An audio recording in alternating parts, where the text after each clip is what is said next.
30:30. Edgardo Melgar en vivo comienza ya. Saludos amigos de 30:30, qué bueno que están con nosotros. Gracias por su amable y gentil sintonía. 5 temas esta noche. El primero, el informe de la Unión Europea y de la Organización de Estados Americanos. 2, el papel que ha jugado y que debe seguir jugando el Tribunal Supremo Electoral y cómo debe jugarlo. 3, los reconocimientos de varios países, más de 10 países ya, al resultado de las elecciones o a la declaratoria del Tribunal Supremo Electoral. 4, la alianza de oposición, cuál es el papel que debe seguir jugando luego de este resultado en las elecciones generales. Y ahora que también el ex candidato presidencial de la alianza ha dicho que se separa de la alianza y que por lo tanto el coordinador general dice la lucha sigue, el señor Manuel Zelaya Rosales. Y el quinto tema, el tema del diálogo, con nuestros distinguidos invitados esta noche. Omar Rivera, dirigente de la sociedad civil. Don Omar, gracias por estar con nosotros esta noche. Muy amable. Buenas noches. También nos acompaña el pastor Alberto Solórzano, presidente de la Confraternidad Evangélica de Honduras. Pastor, gracias por estar aquí. Un saludo, Edgardo. Muchas gracias, don Carlos Hernández. Es el coordinador, director para Honduras de la Organización Transparencia Internacional. Don Carlos, gracias por estar aquí. Un placer, gracias. Y con ellos, como ustedes saben, hemos seguido muy de cerca aquí en 30:30, mucho antes, durante y ahora el proceso electoral, este momento postelectoral. Don Carlos Hernández, de nuevo pastor, y don Omar, de nuevo gracias por estar aquí y gracias por disponer de su tiempo para aquí en 30:30 hacer los análisis que han correspondido en este proceso electoral. Comenzamos con el pastor Alberto Solórzano. Pastor, ¿qué opinión tiene usted de estos informes que presentó la OEA y la Unión Europea?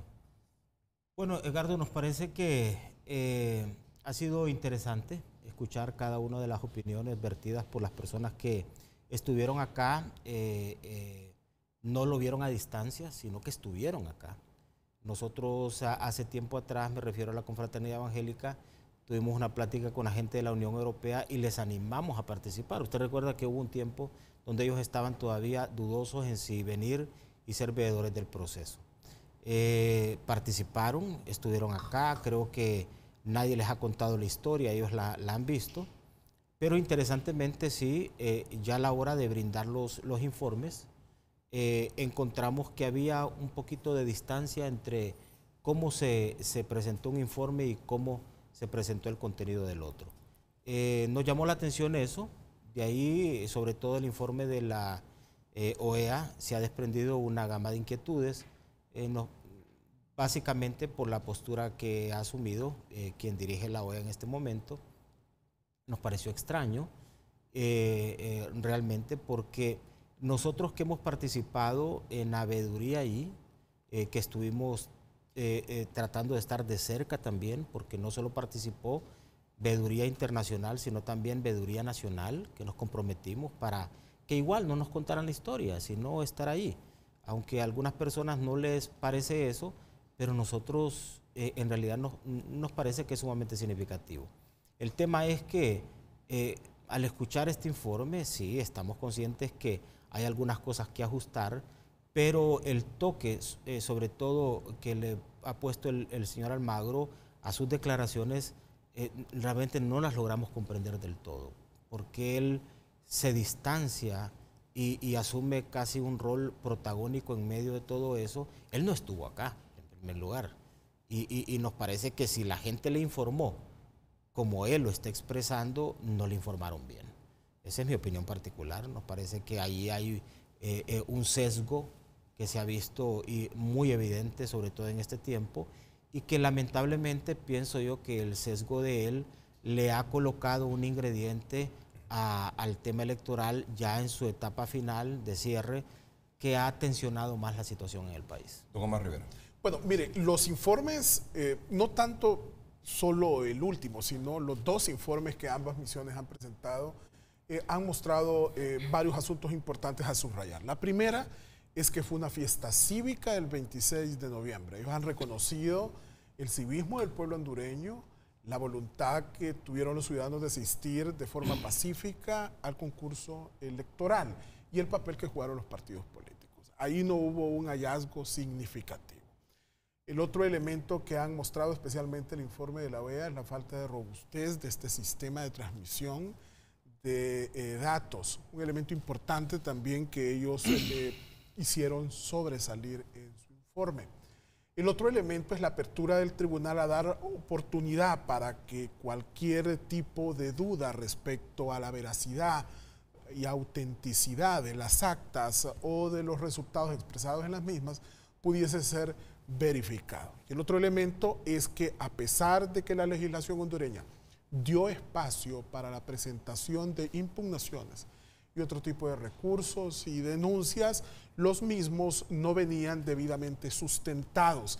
En tal sentido, no se pudo comprobar dolo o la comisión de un delito electoral. Ese es el conjunto de recomendaciones precisas que hicieron. Pero si uno hace una consolidación del testimonio de parte, como muy bien lo decía el pastor Alberto Solórzano, de extranjeros que vinieron a ver nuestro proceso electoral, queda claro que necesitamos grandes reformas. Necesitamos avanzar en un proceso de reingeniería del sistema político electoral, un proceso de reforma de nuestras instituciones y de nuestra legislación. Eso es lo más relevante. Yo creo que ese tipo de aspectos fueron tomados en consideración por varios gobiernos y otras instituciones del ámbito nacional para sus posicionamientos respecto a este proceso electoral. ¿Cómo lo veo Transparencia Internacional? Bueno, en primer lugar, yo creo que es importante decir dos informes. El informe de la Unión Europea, nos parece que ellos se rigieron por los principios y las normas que están establecidos en materia de observación electoral. La observación electoral no asume posiciones políticas. La observación electoral mira, observa, revisa lo que hace y hizo un informe que particularmente nos pareció muy positivo. Creemos que refleja las debilidades sistémicas, como lo dice el informe de la OEA, que tiene el sistema y que no podemos desconocerlas, que requiere reforma. El caso particular de la OEA, y yo lo dije incluso en una reunión unos días antes que dieran su informe con la cooperación internacional, que nos preocupaba la posición política que iba tomando en las últimas semanas la misión electoral de la OEA. O sea, ya no solamente está observando, sino empieza ese diálogo con los candidatos, ¿verdad? Y ustedes, si usted recuerda, esa carta que hubo y ese pacto que hubo, que fue firmado por el presidente, pero que posteriormente el otro candidato dijo que no. Ya eso, particularmente a nosotros nos preocupaba porque ya mirábamos una acción política y en ese sentido nos preocupaba que eso pudiese afectar. Sin embargo, al final, creo que todos los puntos que menciona la OEA no son cosas nuevas. Claro, hay un elemento donde hacen especial énfasis, que es la parte técnica del sistema, que a mí me sorprende porque ahora hay muchos analistas, parece ser expertos en el país en ese tema. Es algo que para dar una opinión tengo que conocer en detalle cómo funciona el software, el sistema y todo este tecnicismo que hay, que es lo que por lo menos cuando uno lee, cuando uno escucha, es donde ellos expresan las mayores dudas y las mayores preocupaciones. ¿Por qué, ¿A qué atribuyen ustedes la diferencia del informe de la Unión Europea con el informe de la OEA? Bueno, mire, hay que ser pragmáticos y no podemos obviar que América Latina hay una situación política, el tema de la geopolítica, hay intereses detrás de todo esto, ¿verdad? Y eso hay que decirlo de manera clara. Y sin duda alguna, esos intereses puede ser que influyeron, porque aquí hay que estar claro. La posición del secretario general es la posición del secretario general. Yo creo que hay que decirlo de manera clara, porque a veces, si usted lee el informe, no dice lo que el secretario general dice. El informe, el informe de la OEA nunca dice que se debe repetir las elecciones. No. Pero tampoco dice hubo fraude, pero tampoco dice no hubo fraude. Exactamente. El informe, o sea, como decía don Teodoro Tel, decía, deja más dudas que respuestas. Bueno, pero el informe no lo dice. Sí. Obviamente sabíamos, y más nosotros dialogamos con el coordinador, el presidente Tuto Quiroga, y le decíamos, quisiéramos que el informe fuera lo suficientemente contundente que no deje duda. O sea, que nos diga, ¿hubo fraude ¿O no hubo fraude? ¿Ustedes le pidieron eso a él? Claro, ¿Sí? claro. Mire, Ustedes como tuve la representantes, oportunidad. líderes, dirigentes de la sociedad civil, dijeron, Hablamos- mire, señor Quiroga, usted es el jefe de la misión de observadores de la OEA aquí en Honduras, queremos que el informe diga, que sea contundente por un lado y que nos diga, hubo fraude y aquí están las pruebas, Exacto. o no hubo fraude. Sí, lo hicimos, hablamos con la cooperación y le dijimos, señores, por favor, ustedes que tienen cercanía con las misiones, transmitan este mensaje que este país nuestro requiere contundencia en sus declaraciones. Al final nos sale el informe, y nosotros habíamos advertido, no queremos un informe donde cualquiera puede interpretarlo Claro. y hacerlo. Que cualquiera puede agarrar un párrafo Exacto. y agarrarse de ahí y asumir una posición y el otro agarra otro párrafo y asume otra posición. Totalmente. Bueno, pasó eso y luego tenemos la posición del señor Almagro, que fue una posición de él. Yo creo que eso es importante decirlo. No es la posición de la OEA. O sea, la posición de Luis Almagro, cuando manda un tuit, creo que hace un par de tuits y dice se deben repetir las elecciones en Honduras o propongo que haya una segunda elección en Honduras, es una posición de él. Claro, cuando él se da cuenta que van a... O sea, ¿qué pasó ese día? Porque la gente a veces ve lo último, la declaratoria, no ve lo que estaba pasando durante todo el día.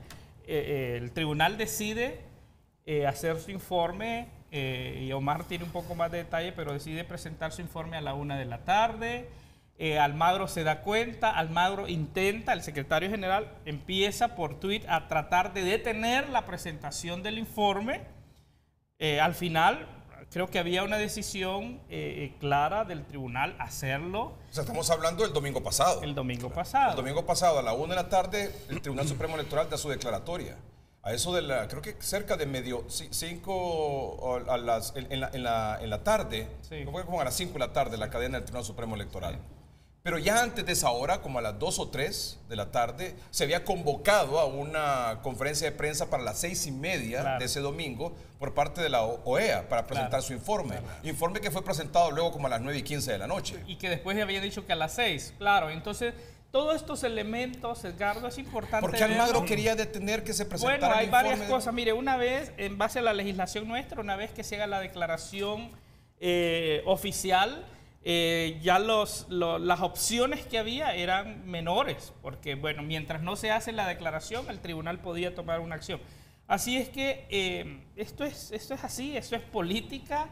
Y quiero aclarar, cuando digo que esta es la posición de Almagro, porque la OEA, bueno, está el Consejo Permanente, está el grupo de cancilleres, y estos no se reunieron. Normalmente, cuando uno revisa acciones como esta, el ejemplo más frecuente, más reciente, es el ejemplo de Venezuela, que lo pudimos ver, que al final no hubo consenso, a pesar de que Almagro tenía una posición y que todos conocemos cuál era la posición del secretario general sobre Venezuela. Al final la OEA, como institución, tomaron la decisión por mayoría que no se iba a aplicar la Carta Democrática. Así es que creo que son elementos que también hay que analizar. No es solamente Almagro, que se quiere, que no se quiere, sino hay que otras situaciones que el pueblo también debe comprender. Yo creo que un elemento importante, Edgardo, es tomar en consideración que la proximidad de la OEA al continente americano le hace, como muy bien dice Carlos, tener intereses que se traducen en posicionamientos políticos, que es evidentemente una conducta diferente a la posición de la Unión Europea, que vino a observar, vino a constatar, determinó si existían evidencias para poder efectuar su informe. Mire que nosotros aquí en este programa y en los noticieros de hoy mismo constantemente manifestábamos la solicitud a las misiones internacionales, y aquí lo tengo precisamente, de dejar en claro si las fallas suscitadas en los comicios habían incidido o no en el resultado electoral. Y decíamos, punto y seguido, o los hondureños no estamos para ambigüedades, no estamos para suposiciones y rodeos, necesitamos que sean absolutamente claros, porque entre el juego de palabras le brindaban la oportunidad a cualquiera de los bandos de interpretar a su medida el informe. De tal manera que cuando, por ejemplo, hablan de que no había robustez en el sistema, algunos dicen, bueno, un sistema raquítico como este fue diseñado a propósito. Pero cuando dice, bueno, no hay dolo en la transmisión de los datos, entonces Eso también es lo que hablábamos le con daba la Carlos y el oportunidad a los pastor, o sea, demás. Cualquiera agarra esa frase y la interpreta a su manera. Eso se hay llama, dolo, eso se llama No hay, pero hubo, el sistema dice no tenía robustez. soporte. Sí, o no tenía, tenía- eso, no fue cuidado, no fue protegido. Entonces cualquiera puede decir, fue manipulado, Claro. fue violado, fue alterado. No lo dice. Pero no hubo dolo, dicen. Sí, pero dice no hubo dolo. Sí. Exactamente. Entonces, lo que le pedíamos a ellos era no ser ambiguos para no, Pero lo fueron. para no Pero enardecer. fueron ambiguos. Escucha bien, no sean ambiguos para no enardecer el periodo postelectoral. E hicieron precisamente eso, ser ambiguos. Pero hay que No diferenciar ser- entre la OEA y la Unión Europea. claro, Yo creo que claro. el informe de la Unión Europea, por lo menos su informe preliminar, ¿Y fue ustedes muy tienen una claro. respuesta de por qué ese informe al final fue así, ambiguo? ¿No decía una cosa y decía la otra también? ¿Y al final no fue contundente? Yo particularmente... Así son normalmente. Bueno, eso iba a decir yo. ¿Sí? Eso iba a decir. Yo creo que la naturaleza de estas organizaciones es querer quedar bien con todo el mundo. Y eso es sumamente difícil. Porque se les invita a hacer presencia, no para que vengan a ser una figura decorativa, en medio de un proceso electoral que tenía sus particularidades, sino por el contrario, para que realmente fueran veedores y al final ellos pudieran dar una opinión que se aproximara a la realidad. Claro. Pero cuando usted quiere quedar bien por un lado y quiere quedar bien por otro lado, si usted encuentra, hay una distancia entre el informe y luego la expresión del señor Almagro. O sea, es muy diferente lo que Almagro expresa a lo que expresa el informe.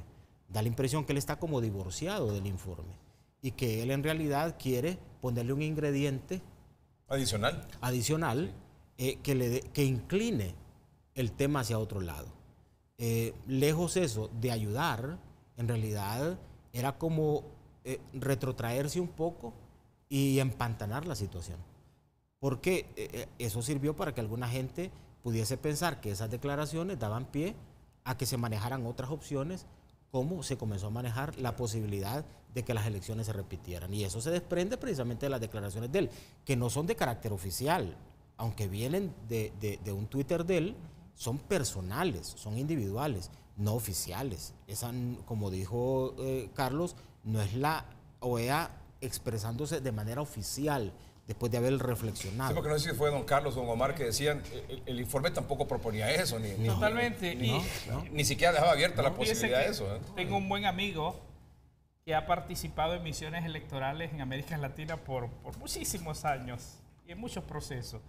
Y él me decía de un poco, me dice, ¿cuál es ¿de qué se asusta? Yo te animo, me dice, para que revises los últimos informes de la misión que hemos hecho y me mencionó algunos países. La diferencia a Honduras es que nosotros tenemos una institucionalidad muy frágil.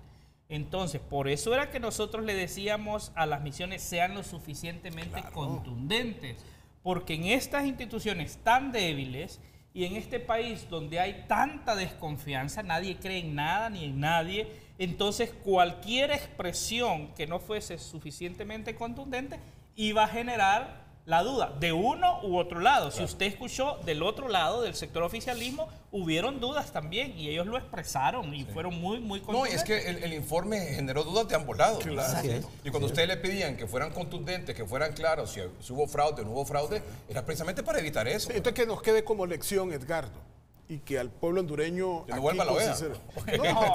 No, es importante. que vuelva a la no OEA, se pero trata de que no, pero que nos quede como lección. Aquí necesitamos evidentemente fortalecer nuestra institucionalidad para que el papel de estos observadores internacionales sea complementario y no sean los protagonistas de la escena, que como yo muy bien lo decía, anden con una antorcha encendida en medio de un polvorín. Sí.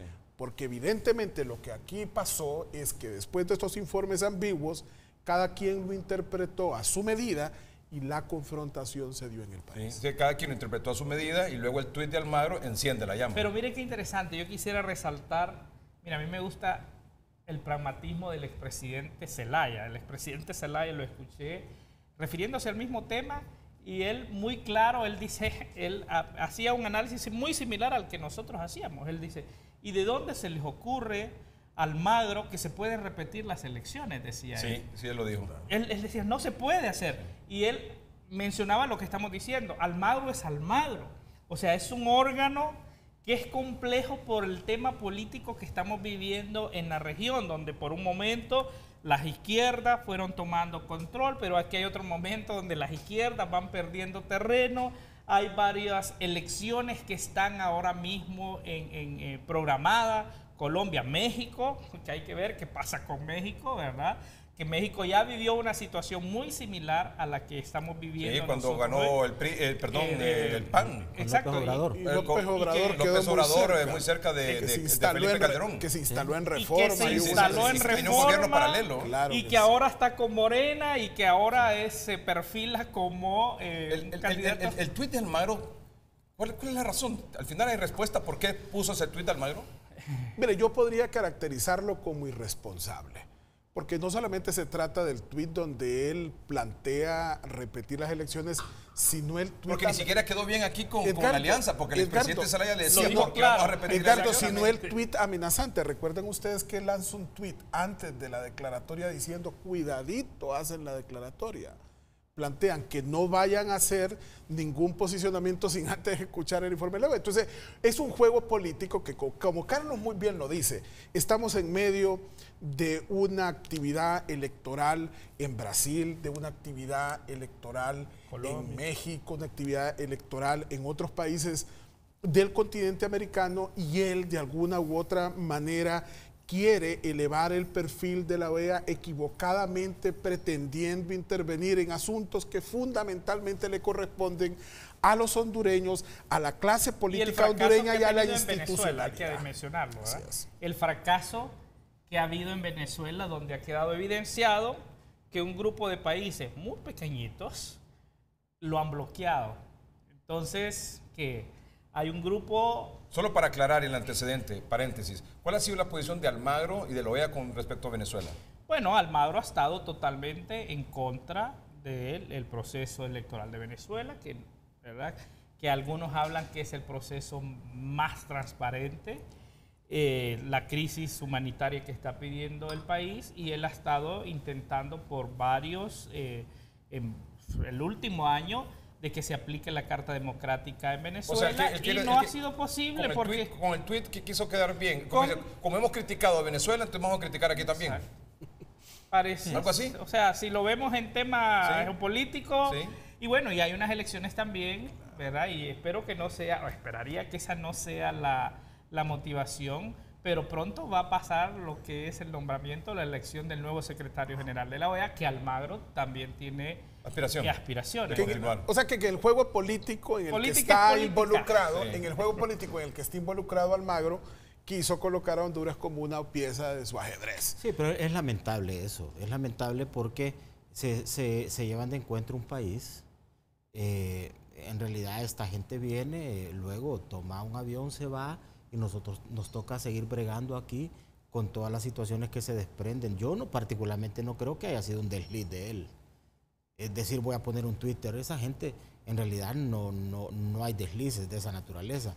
Yo particularmente creo que eso obedece a una agenda que él tiene en forma particular, que es una agenda personal, donde él se ve, como se ha mencionado acá, en otros espacios, y le parecía que esto era una oportunidad, o le sigue pareciendo que es una oportunidad para él poderse congraciar con ciertos sectores que de repente no ha venido gozando de tanta tranquilidad con esos sectores por los posicionamientos que él ha adoptado anteriormente. Aunque teniendo claridad, y quiero repetir las palabras del presidente Zelaya, teniendo claridad que en la región ningún país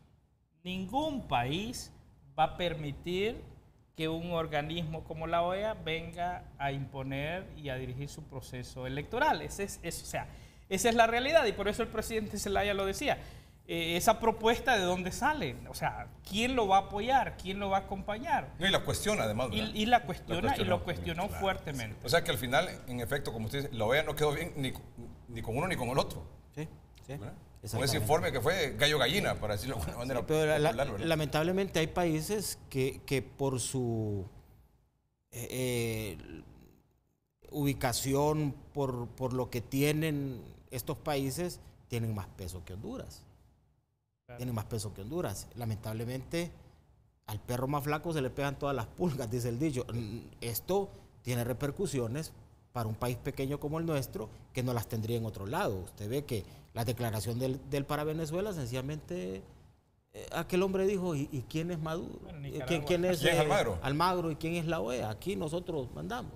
Entonces, pero en el caso nuestro, se ve con un poco más de timidez adoptar posiciones de esa naturaleza y pelear lo que es nuestra autonomía. No, y la debilidad institucional que ahora Exactamente, reclama ser reformada para que no nos vuelva a ocurrir. Es decir, como decía los miembros de la Comisión de la Verdad y Reconciliación después del golpe de Estado del 2009, para que los hechos no se repitan, debemos de fortalecer nuestra institucionalidad. Y para que los hechos no se repitan, vamos a hacer un corte comercial y vamos a regresar con lo que ustedes proponen en ese sentido. Ya volvemos.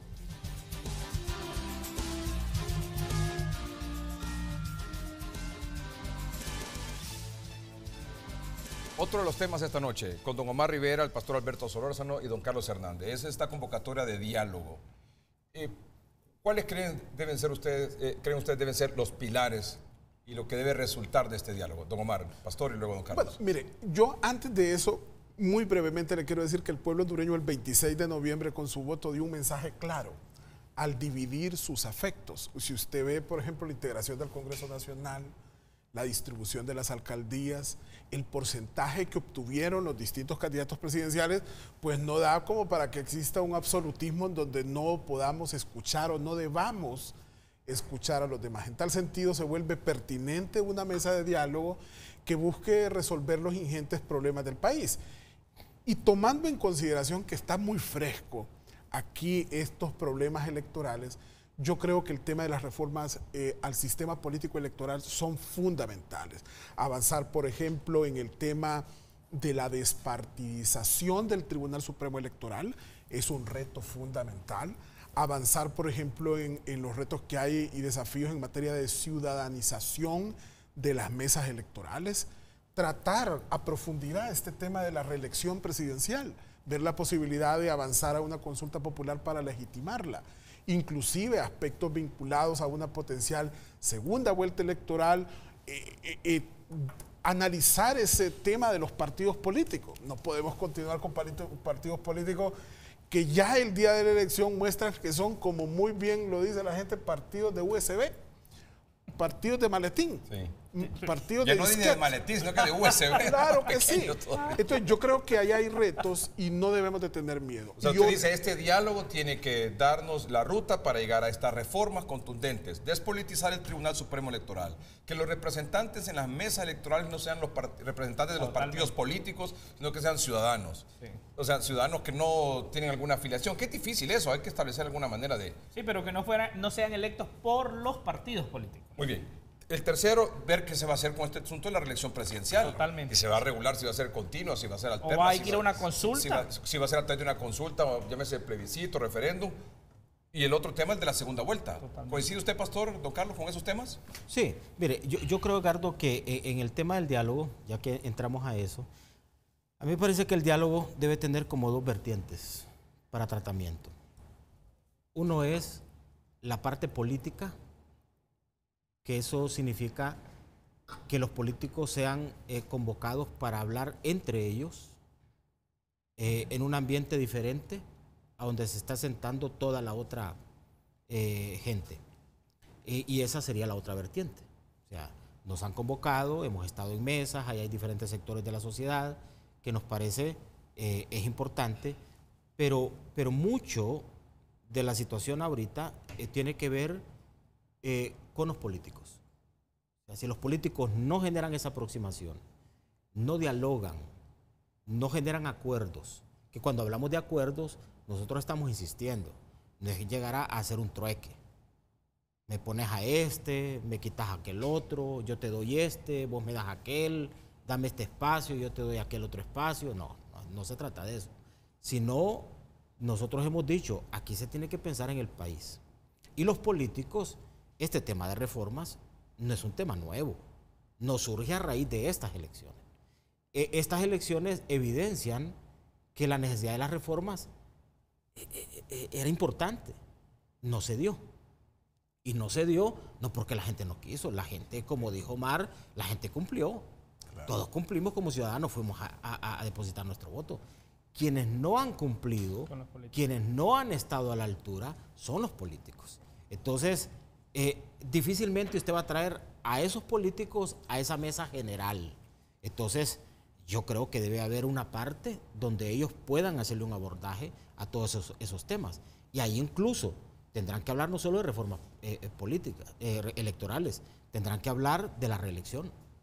Constantemente se nos preguntó a nosotros el posicionamiento de la iglesia respecto a ese tema. Y nosotros dijimos, ese es un tema político. En el 2009 los políticos nos metieron en una situación y luego quisieron que los diferentes sectores de la sociedad salieran al paso para... Y sacarlos del problema. Y sacarlos del problema. En esto ocurre exactamente lo mismo. Entonces yo creo que los políticos deben de definir ese tema de la reelección, cómo se le va a hacer un abordaje, porque indudablemente el tema ya, la pelota está tirada, está rodando, pero necesita ponérsele un límite a eso, entonces tendrán que dialogar. Yo creo que aquí los políticos tienen una gran oportunidad. Yo creo que ellos y el país y nosotros como sociedad tenemos estamos en un gran momento, tenemos una gran oportunidad. La crisis para algunos puede ser el final, para otros, y yo me pongo ahí, puede ser el comienzo, la ruta que nosotros podemos seguir para que el país entre en una dinámica diferente. Difícilmente, eso sí, y tengo la impresión que el presidente Juan Orlando Hernández lo está en este momento, difícilmente, por el nuevo mapa político, un gobierno o un solo partido va a poder darle respuestas al país. Entonces, aquí estamos, o se dialoga o se dialoga. Y es necesario entonces llegar a ese diálogo, ya le digo, la clase política deponiendo intereses particulares. Allí hay que hacer a un lado la agenda propia y poner la agenda de país. La agenda de país. Y comprometerse con algunos temas. Y la sociedad igual. Nosotros hemos dicho y lo dijimos sentados en la mesa, lo que hemos repetido en otros intentos de diálogo. Dijimos que no puede ser ese un espacio para llegar a pedir. Yo quiero que me den esto, que me den aquello, que me den lo otro, sino para llegar a decir, quiero comprometerme con esto para colaborar por el país. Y yo solo cierro diciendo que el diálogo debe tener por lo menos 4 ingredientes. Debe ser incluyente, es decir, todo el mundo debe participar. El diálogo debe ser tolerante, porque eso significa que vamos a escuchar opiniones que no necesariamente nos van a gustar, ¿verdad? El diálogo debe ser consistente, no puede ser un pico de esfuerzo, porque ahorita estamos en esta crisis, invitamos al diálogo, pero después nos desconectamos de él, y debe ser vinculante al final. ¿Por qué? Porque las partes deben de salir comprometidas, vinculadas a un pacto por el país que nos permita a todos responsablemente luego echar mano de lo que decidamos y decir, yo me comprometí con esto, y que la ciudadanía entera pueda reclamar a todas las partes para que se cumpla. Permítame, don Carlos, vamos a hacer un corte comercial, en un momento continuamos.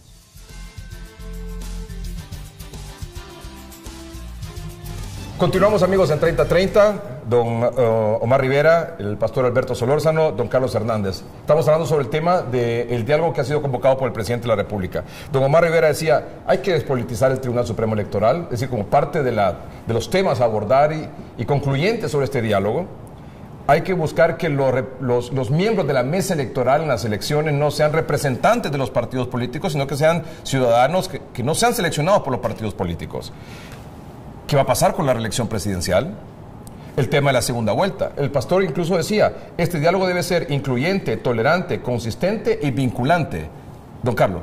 Bueno, yo creo que estamos de acuerdo con el diálogo. El diálogo es el camino para poder enfrentar los grandes desafíos que tiene el país. Sin embargo, me parece que, yo quiero tomar las palabras casi poéticas del pastor con eso de los vertientes. Sí. Me parece que es importante que los políticos se junten. Mire, parte de la oposición debe estar ahí. Todos. O sea, Libre debe estar ahí. Libre tiene que estar ahí, el Pino, todos tienen que estar ahí. Mire, los mismos que en el pasado se juntaron para definir algunas cosas que contribuyeron a esta crisis, ellos también tienen que sentarse y tienen que discutir y tienen que dialogar sin la presencia del resto del sector. Yo creo que eso es importantísimo.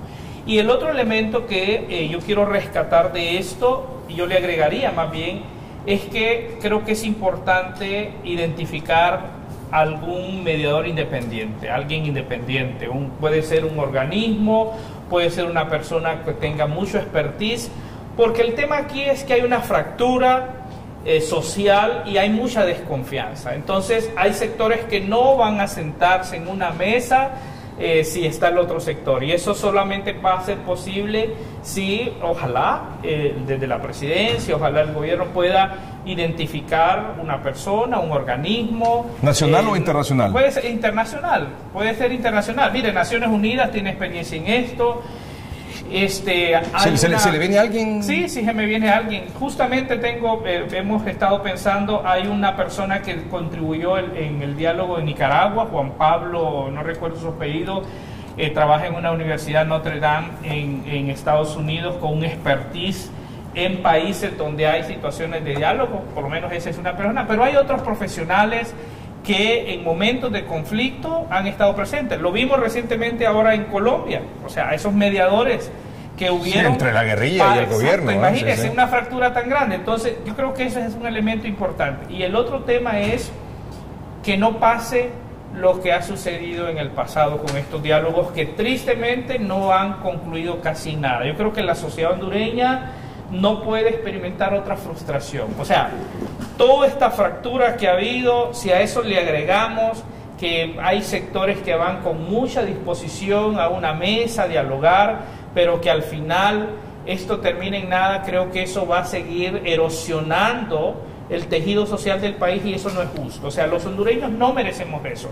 Queremos diálogo, sí, pero que sea un diálogo con las características que ya mencionaban los colegas y un diálogo donde se puedan enfrentar los temas de país, los temas de fondo con una agenda clara para poder enfrentar estos problemas. Y déjeme ir un poquito más allá, también para los tres, don Carlos, Pastor y don Omar Rivera. Luego del mensaje de los ciudadanos el 26 de noviembre, los resultados que ya todos conocemos, ¿ustedes creen que el próximo gobierno debe ser un gobierno integrado por representantes de todos los partidos políticos? ¿Se lo dejan a discreción del presidente de la República o debe ser un gobierno solo de un color político? Mire, hay que... Ojo con esto, porque a veces ya tuvimos una experiencia. Así es. Que fue después del 2009. En mi opinión particular, no fue productiva.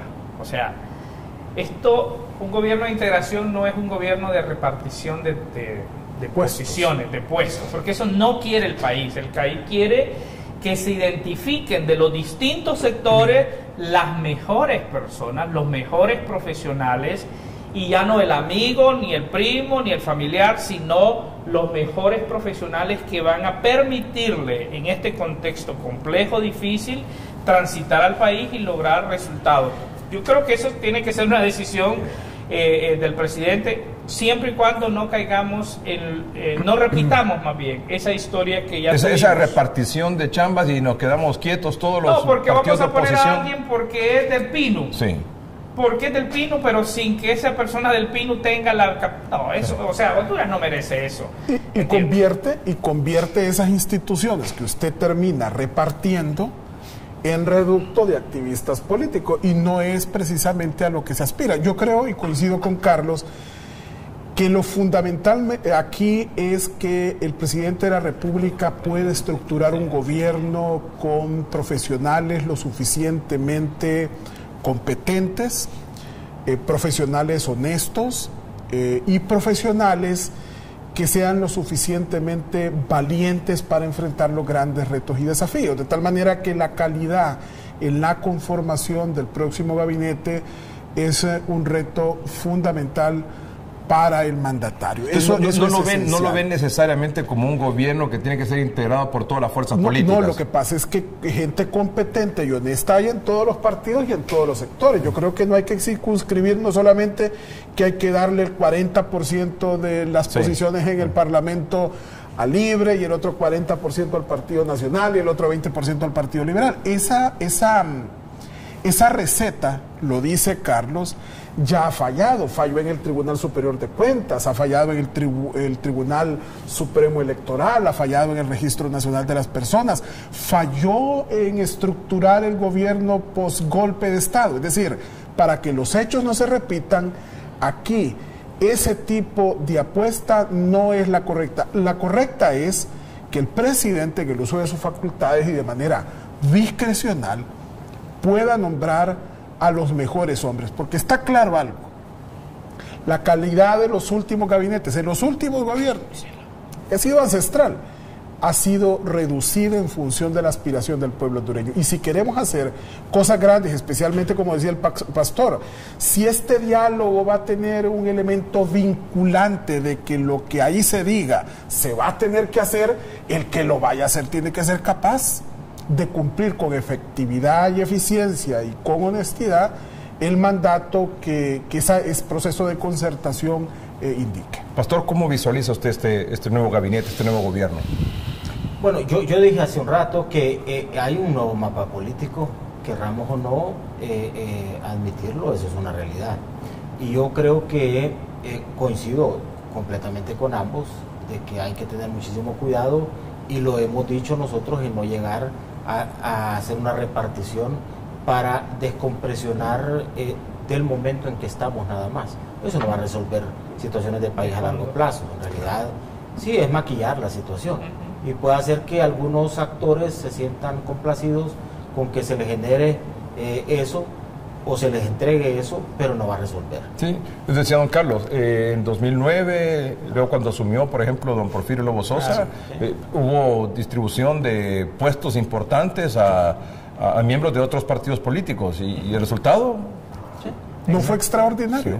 Sí. Y aquí estamos para cosas extraordinarias. Es decir... Estamos para cosas extraordinarias. Claro, no para continuar. Necesitamos que ese diálogo, como decía el pastor, no es que voy a entrar al diálogo si me da tal cosa. Claro. Como ha pasado, ¿verdad? Mire, yo... Porque no sé si ustedes han dado cuenta, no sé si será cierto o no, ustedes lo pueden confirmar, que hay incluso dirigentes de algunos partidos políticos que han condicionado su participación en el diálogo. ¿A cambio de qué? A cambio de puestos, a cambio de la presidencia del Congreso, a cambio de esto, a cambio de lo otro. Mire, yo he estado en el pasado y ha sido un poco triste. Recuerdo el último diálogo, una mesa, y empiezan los sectores. Miren, nosotros queremos, cuando les dan la palabra, queremos que nos construyan una carretera, queremos que nos bajen los intereses, por favor, o sea, no se trata de eso, se trata de que nos vamos a sentar en una mesa, que vamos a definir una agenda común que es Honduras, y vamos a empezar a construir, no en función de lo que yo quiero, de mi propio beneficio para mi sector, sino en función de enfrentar los problemas que son los que nos tienen en esta situación. ¿Creen ustedes que los problemas, que usted decía, don Carlos, cree usted que los problemas que nos tienen en esta situación uno de ellos es atender la politización del Tribunal Supremo Electoral? ¿Está de acuerdo, pastor? Sí. ¿Está de acuerdo, don Omar? Sí. Totalmente, ese es un tema. ¿Que las mesas sean representantes de la ciudadanía y no de los partidos políticos? Claro. El tema de la elección presidencial me parece fundamental, ¿les parece a ustedes también? Claro, hay que consultarle a la población. Y el resultado ya no... Dígame. Hay que consultarle a la población sobre ese tema y sobre otros. Muy bien. El tema de la consulta ¿Segunda vuelta también? Es algo que hay que discutir. Hay que discutirlo. Tiene que entrar en ese diálogo. Tienen que entrar y tienen que ser resueltos. Así como ustedes, como representantes influyentes de la sociedad civil y de la población hondureña, le pedían a los miembros de las organizaciones de observación electoral, de la Unión Europea y de la OEA, sean, por favor, lo más claro que puedan en sus informes. Así ustedes están exigiendo en esta ocasión que como producto, como resultado de este diálogo, tengamos cosas contundentes para el país. Edgardo, nosotros lo decíamos, fíjese que lo dijimos en varios momentos previo al proceso, decíamos, mire, vamos a un proceso electoral atípico, pero con las mismas reglas. Las reglas que no quisieron cambiar, y aquí hay que ser lo suficientemente claro para decirlo. No quisieron cambiarla los políticos. Y ustedes ven cómo los ataques, uno dice, yo hice... Y voy a decir una cosa, fíjese que yo tengo un informe del Tribunal Supremo Electoral de hace como 4 o 5 años, una propuesta de nueva ley electoral incluso, donde estaban estas cosas. Es exactamente los mismos temas. Mire, hace 4 o 5 años, pastor, creo que con el apoyo de Naciones Unidas, no sé qué, el Tribunal Supremo Electoral propuso esto. No, pero está bien eso. Mire, hay que evitar el mismo tribunal propuso esto. Pero hay que evitar burocratizar el diálogo, que no venga aquí un batallón de consultores a querer inventar el agua tibia. Sí, que esos temas ya están definidos. Así es. Ya está, mira, aquí todo está diagnosticado. Aquí las soluciones ya están claras. Aquí lo que se necesita es voluntad para que con Tomar acción. participación amplia esas medidas Se tomen puedan ser decisiones. ejecutadas. Edgardo, Tome decisiones. la Comisión de la Verdad nos dio una receta y nos dio una serie de recomendaciones que siguen vigentes hoy. O sea, tomemos eso, agarrémoslo y empecemos a actuar. Ahí está el diagnóstico. Vamos a un corte comercial, en un momento continuamos.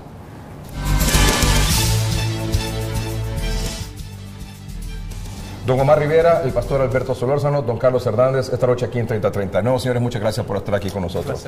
Un papel que yo quisiera también que fuera objeto de sus comentarios, su opinión, su análisis, es el de las organizaciones de derechos humanos. Durante este momento postelectoral, estos días, este tiempo, hemos escuchado de uno y de otro lado organizaciones de derechos humanos, sobre todo cuestionando severamente a Honduras y también a la policía, a los militares, en función de su papel de rol, de control de la seguridad, de las manifestaciones y esto y lo otro. Y yo quisiera que ustedes, por favor, hicieran una valoración sobre eso. Bueno, yo creo que no podemos desconocer que el Estado de Honduras tiene una deuda pendiente con el tema de derechos humanos y hay cosas que tenemos que mejorar, que lamentablemente el movimiento se politizó. O sea, y aquí tenemos que ser claros. El movimiento de derechos humanos. Exactamente. De defensa de los derechos humanos. De los derechos humanos. Y para mí eso le ha hecho un daño muy grande al movimiento como tal. O sea, el creer de que derechos humanos solamente es oponerme a esto y lo otro, yo creo que ese es un error bastante grande. En ese sentido, aprovecho más bien, Edgardo, yo creo que es una excelente oportunidad. Nosotros hemos decidido y hay toda una decisión institucional de crear una gran alianza para empezar a trabajar el tema de derechos humanos. En las últimas semanas hemos tenido ya un diálogo con la Oficina del Alto Comisionado de Derechos Humanos, hemos tenido diálogos a nivel del Ejecutivo, hemos tenido diálogos con el Comisionado Nacional de Derechos Humanos, que nos permita poder defender los derechos humanos. Pero hacerlo de una manera equilibrada, de una manera Exactamente, con un el tema balance, de prevención. porque tan importantes son los derechos humanos, por ejemplo, de quien se va a manifestar, pero tan importantes son los derechos humanos de quien sale afectado por esa manifestación, Perfecto, cuando se torna violenta, como hemos visto estos días. Totalmente, Tan importantes son los derechos humanos del que se manifiesta como el policía que tiene que desalojarlo para que circulen los demás. Lo que nosotros queremos es que el Estado, y vamos a trabajar en eso, en incidencia, para que el Estado pueda tener una política de derechos humanos que sea congruente, que defienda al débil, que castigue al responsable de manera ejemplar, de forma tal que Honduras ya no siga viendo en el extranjero. El asunto es que, acláremelo por favor, o es que estoy equivocado, o es que es así la cosa. ¿Es que solo el Estado puede violar los derechos humanos? Sí. Es que el tema de violación es cuando es la acción que ejerce el Estado sobre el otro. El acto que surge, por ejemplo, que usted menciona, el caso del policía que fue asesinado, ese tiene que ser juzgado, tiene que ser investigado por... O sea, por ejemplo, las personas que fallecieron lamentablemente durante esta temporada, durante este tiempo postelectoral. Los que fueron asesinados, los que murieron, y la autopsia revela que hay una bala de un calibre del arma militar. O sea, es una acción de parte del Estado. Eso es una violación a los derechos humanos. Es una violación a los derechos humanos. Pero el policía que murió... El policía es una acción de vandalismo, de crimen, de lo que sea, y tiene que ser juzgado de manera ejemplar, pero de manera diferente. Lo que pasa es que obviamente la capacidad del Estado y la fuerza del Estado se supone que es superior, es mayor a lo que pueden tener otros grupos. Entonces, por eso es que hay que hacer el balance. De la por eso es que uno a veces percibe que cuando se habla de violación de derechos humanos... la gente dice... se culpa nada más a los policías y a los militares. Pero es la acción que ejerce el Estado sobre el otro. Y eso es lo que hay que hacer, y creemos que es necesario tener un diálogo constructivo. Para despolitizar también esa gestión de defensa de los derechos humanos. Totalmente, que no se crea que es que aquí se persigue al que piensa de manera diferente, y que no, yo creo que es una violación de derechos humanos cuando el Estado tampoco cumple con su responsabilidad de que haya un servicio de calidad, por ejemplo en educación. O sea, hay que garantizar... Cuando se viola el derecho a libre circulación no es una violación del derecho humano, por ejemplo. Y cuando hay una turba que saquea... Y el Estado tiene la responsabilidad... Cuando, por ejemplo, todos estos pequeños negocios o comercios... Es un delito, es un crimen y tiene que ser juzgado. Con la severidad del caso, porque no es posible que... no es una violación de los derechos humanos, pero tiene que ser castigado. Claro que sí. Así como tiene que ser castigada la violación de los derechos humanos que ejerce el Estado a través de sus Yo no órganos de puedo seguridad. atribuirme que porque tengo el derecho de venir y entonces ir a saquear un negocio. Sí. Eso, ningún organismo de derechos humanos serio va a respaldar eso. Jamás lo va a respaldar. Al contrario, y nos decía alguien ayer, creo que hablamos, esa acción de vandalismo el Estado tiene que castigarla. ¿Entiendes? Sí. Nadie haciendo uso de que tengo el derecho voy a venir y voy a obstaculizar y voy a evitar que los enfermos lleguen. No, o sea, la protesta es un derecho que está garantizado, pero ojo, ¿verdad? Sin afectar tampoco el derecho del otro. Y es justamente lo que vamos a trabajar y estamos, la verdad que Cuando de estamos... esa manera va a trabajar el tema de derechos humanos a nivel institucional, a nivel institucional, ¿a quiénes se refiere? Como ASJ, pero también vamos a incorporar otros sectores con los ¿La cuales hemos confraternidad venido se va a involucrar trabajando en eso, este pastor? tema, ¿verdad? Sí, La sí. confraternidad, las iglesias, porque el tema de derechos humanos no es propio, eso es importante. Mire, dentro de la iglesia, cuando uno ve los principios bíblicos, ahí ve mucho sustento porque es un tema de la dignidad humana. Y para Dios el tema de la dignidad humana es algo que hay que proteger y hay que cuidar. Y la iglesia tiene un espacio en este tema también de la defensa de los derechos humanos. Pastor, por favor. Yo sumaría lo que Carlos ha mencionado de despolitizar el tema. Yo diría que hay que contemporizarlo también, porque yo creo que se viene trayendo un lastre de conceptualización del tema de derechos humanos que yo creo que está un poco desfasado también. Yo creo que hay que contextualizarlo, ese tema, a cada situación también. Usted mencionaba para el caso lo que ha ocurrido acá. Bueno, mire lo que ocurrió en España hace un rato atrás, con el tema independentista que hubo allá. Usted vio a la policía actuar. Y claro que hay reclamos y uno dice, bueno, ¿y por qué un policía ya puede actuar de esa manera y aquí no puede actuar? Ve en los Estados Unidos usted. Los policías andan cámara y si hay una persona que al otro lado está y tiene un arma y no atiende el reclamo del policía de que se ponga en una postura que no sea agresiva, usted ve a policías dispararle a una persona. Entonces dice, porque allá lo hacen y aquí no. Entonces usted ve que es de contextos también. Y como yo le decía, como aquellos son unos países y estos son otros. Sí. Pero los protocolos son los mismos. Sí, Sí, pero nos miden de distinta manera. Ahora mire lo que ha ocurrido recientemente, lo que usted mencionaba. Nosotros hemos visto cosas groseras. Sí. O sea, nos reunimos con la cúpula de la policía para precisamente poder ver algunas situaciones que estaban aconteciendo con policías, que por el tema de la formación que se les está dando, del respeto a la ciudadanía, de derechos humanos, algunos de esos policías prácticamente se cruzaban de brazos, porque si no los iban a acusar. Tienen sendas acusaciones y nadie los defiende. Sí. Y entonces ya por esa acusación un policía se le cancela la visa, no puede salir del país y enfrenta situaciones. El policía dice, ¿quién me va a defender? Sí, ya se le complica la vida. Entonces mejor prefiere que las cosas pasen, sí, se cruza de brazos. Pero no puede ser, eso es inaceptable. Entonces, por eso le digo, hay que contemporizarlo, Sí. hay que contextualizarlo y hay que entrarle a una dinámica que no tenga que ver con un asunto de carácter político, porque lamentablemente también se ha manipulado políticamente y no puede ser. El tema aquí, Edgar, solo para decir, existen protocolos claros sobre el uso de la fuerza y lo que hay que asegurarse es que nuestra policía y que el ejército puedan con transparencia hacer uso y mostrar el uso de esos protocolos. O sea, de eso se trata.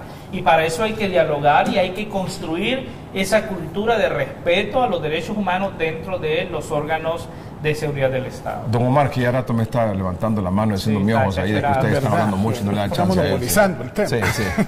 No, mire, por favor, hay que contemporizar también el tiempo las valoraciones que hace Carlos y el pastor son fundamentales porque, mire, algo que se ha tratado de manera marginal en el país es el tema de derechos humanos. O sea, aquí cualquiera viene y suscribe un convenio internacional, un tratado internacional, aprueba una ley, crea una institucionalidad, nombra un funcionario. Funda una ONG. Del más bajo perfil. Sí. Del más bajo perfil. Sí. Sin ningún tipo de influencia sobre lo que tiene que ver el respeto de derechos humanos. Bueno, aquí cualquiera se pone un chaleco de derechos humanos Claro. que va en temas que son bastante delicados, como de derechos ¿Y civiles. hay quienes viven de los derechos humanos? Claro. Y entonces, de defenderlos, de supuestamente defender los derechos humanos. Tiene que elevar la calidad de la acción de incidencia frente al Estado, porque el garante de esos derechos humanos es el Estado. Y no solamente tiene que ver con derechos civiles y políticos, tiene que ver con derechos de segunda generación, como los derechos económicos y sociales, los derechos de los pueblos, los derechos, por ejemplo, de grupos colocados en situación de vulnerabilidad que históricamente han sido abandonados, el adulto mayor, las mujeres, la juventud, las mismas la organizaciones niñez. indígenas, exactamente, afrodescendientes. Exacto. Entonces, debe haber una agenda integral en materia de derechos humanos, debe haber una robusta institucionalidad y debe de existir el personal adecuado para poder incidir. Y ahí es donde, como dice Carlos, creo que debe liderar de todas las instituciones del Estado, de todas las organizaciones de sociedad civil, de la prensa, de la ciudadanía, estar pendientes de esta temática. Creo que en el marco del diálogo, este tema de los derechos humanos debe de ocupar una posición prioritaria para tomar decisiones trascendentales. Vamos a un corte comercial y regresamos para despedir el programa de esta noche.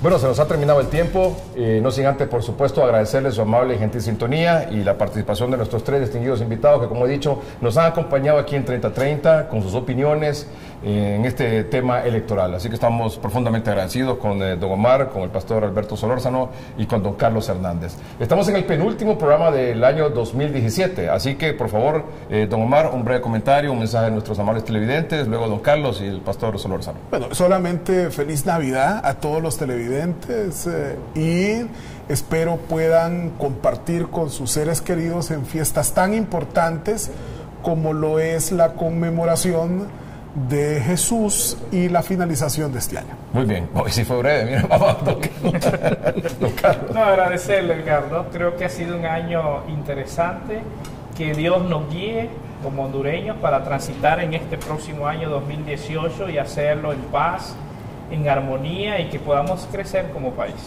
Pastor, por favor. Edgardo, agradecerle. Realmente, como usted ha mencionado, este ha sido un año interesante y aprovechar para dirigirme al pueblo hondureño, que sé que está siempre pendiente de este programa, para animarles.